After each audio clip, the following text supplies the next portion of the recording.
سلام، تو برنامه امروز میخوایم بریم سراغ یه موضوع خیلی مهم، روابط سخت و پیچیده و دقیقاً میخوایم ببینیم که با آدمای سمی دور و برمون باید چی کار کنیم.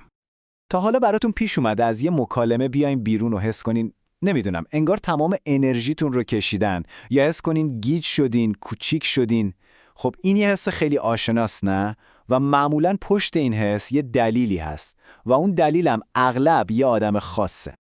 اصلا به اینجور آدما میگن آدم سمی، کسی که با حرفاش، با کارهاش حال آدمو بد میکنه، باعث ناراحتی و استرس میشه و خب راستش رو بخواین زندگی رو برای اطرافیانش جهنم میکنه. جالبه بدونین که خیلی وقتا بزرگترین دلیل حال بد آدما همین حضور یه فرد سمی تو زندگیشونه.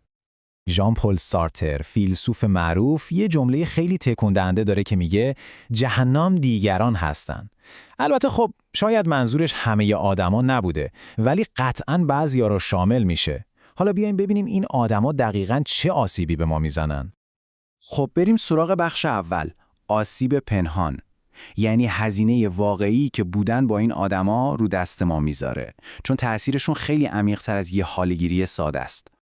ببینید بودن توی رابطه سمی چه بلایی سر آدم میاره. انرژیتون رو کامل میگیره، انگیزتون رو از بین میبره، استرس و اضطرابتون رو میبره بالا، حتی روی خواب و خوراکتون هم تأثیر میذاره.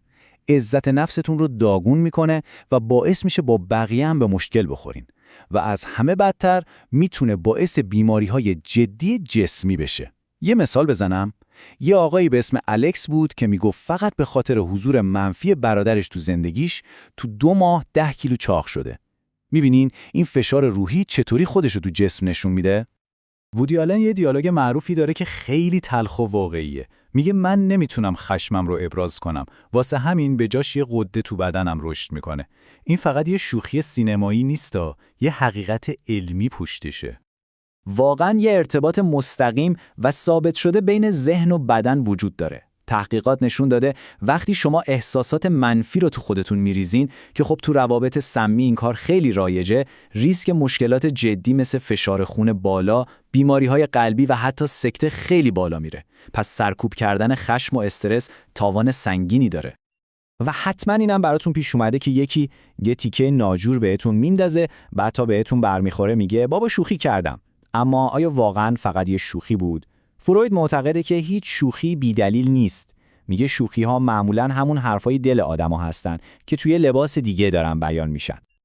خب تا اینجا از مشکلات گفتیم. حالا سوال اینه که چی کار میشه کرد؟ چطوری میتونیم از خودمون دفاع کنیم؟ خبر خوب اینه که یه سری ابزار و تکنیک خیلی کاربردی وجود داره که میتونیم قدرتمون رو باهاشون پس بگیریم. این جعبه ابزار ما 3 تا استراتژی کلیدی داره. اول شوخی طبیعی استراتژیک، دوم تکنیک آینه و سوم رویارویی مستقیم. بریم ببینیم هر کدوم چی هستن. تکنیک اول شوخ طبیعی استراتژیک یعنی چی؟ یعنی یه حرف آزاردهنده رو با یه جواب هوشمندانه و غیرمنتظره خنثی کنین. این کار تو یه لحظه موازنه قدرت رو به نفع شما تغییر میده. یه داستان واقعی براتون بگم. یه پسر 9 ساله‌ای بود به اسم خوان که لبشه چری بود و تو مدرسه مسخرش میکردن. یه روز یکی از بچهای قلدار ازش پرسید رو لبت چیه؟ خوانم خیلی خونسر جواب داد اوه این موقع اصلاح صورتمو بریدم. اون قلدر زد زیر خنده و تمام قدرت اون توهین از بین رفت. به همین سادگی. تکنیک دوم که فوق‌العاده است تکنیک آینه است. یعنی چی؟ یعنی حرف، لحن و رفتار اون آدم رو مثل یه آینه به خودش برگردونین. این کار باعث میشه طرف ببینه از بیرون چقدر رفتار و حرفش زننده است بدون اینکه شما مستقیما بهش حمله کرده باشین. بزن یه مثال عملی بزنم. فرض کنین توی مهمونی هستین و یکی جلوی همه بهتون میگه تو نباید اون کیک رو بخوری ها. از دفعه قبل که دیدمت چاق شدی. یه جواب آینه‌ای چی میتونه باشه؟ میتونین خیلی آروم بگین آره حق با توئه. دقیقاً به همون دلیل که منم از روی ادب به دندونای زردت یا موهای کم پشتت اشاره‌ای نمی‌کنم. می‌بینین؟ با این کار نیش حرفش رو به خودش برمیگردونین. دقیقاً کاری که یه خانومی به اسم آماندا با دوستش کاترین کرد و باعث شد اون از حرفی که زده بود پشیمون بشه. و اما تکنیک سوم، رویارویی مستقیم. این دیگه وقتیه که میخواین خیلی واضح و قاطع خط قرمزتون رو مشخص کنین، خیلی آروم، شفاف و محکم به طرف میگین که رفتارش غیر قابل قبوله و باید تمومش کنه. یادتون باشه منظور از رویارویی مستقیم داد و بیداد و دعوا نیست اصلاً. فقط تعیین یه مرز مشخص با اعتماد به نفسه. خب این 3 تا تکنیک خیلی جاها جواب میده. اما اگه جواب نداد چی؟